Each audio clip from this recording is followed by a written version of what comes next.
Bonjour et bienvenue à toi dans cette nouvelle vidéo sur le thème en droit des personnes, les fiançailles.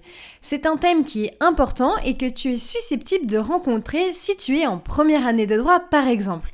Pour ce faire, nous verrons dans un premier temps la nature juridique des fiançailles, puis la rupture des fiançailles. Surtout, n'oublie pas de t'abonner à la chaîne YouTube et c'est parti!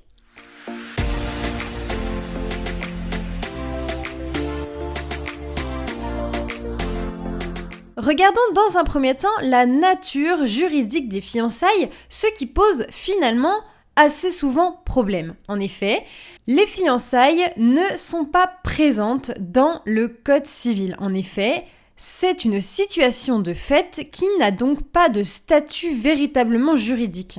Sache toutefois que avant 1804, donc avant la publication du Code civil, les fiançailles étaient régies comme étant un contrat de mariage. En effet, depuis 1804 et donc depuis la publication du Code civil napoléonien que nous connaissons aujourd'hui, les fiançailles se sont transformées en situation de fait et non une situation de droit. Alors ici, on peut bien sûr critiquer l'absence de valeur juridique des fiançailles puisque aujourd'hui, beaucoup de couples se fiancent avant de se marier et les fiançailles peuvent être rompus et peuvent avoir donc des conséquences juridiques sur les deux personnes.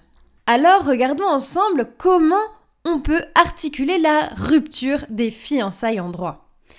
Tout d'abord, l'allocation de dommages et intérêts. Ici, tu peux noter l'arrêt Bouvier de 1838 qui est venu nous dire qu'il y a une impossibilité d'engager la responsabilité de l'auteur de la rupture des fiançailles, puisque c'est une situation de fait.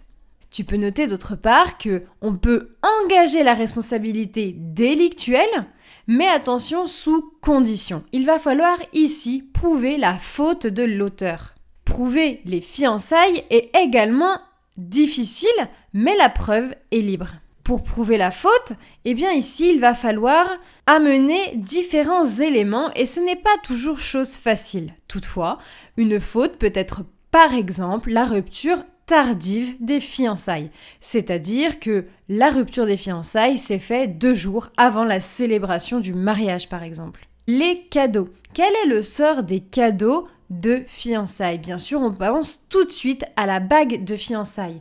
Est-ce que la jeune fille doit restituer cette bague?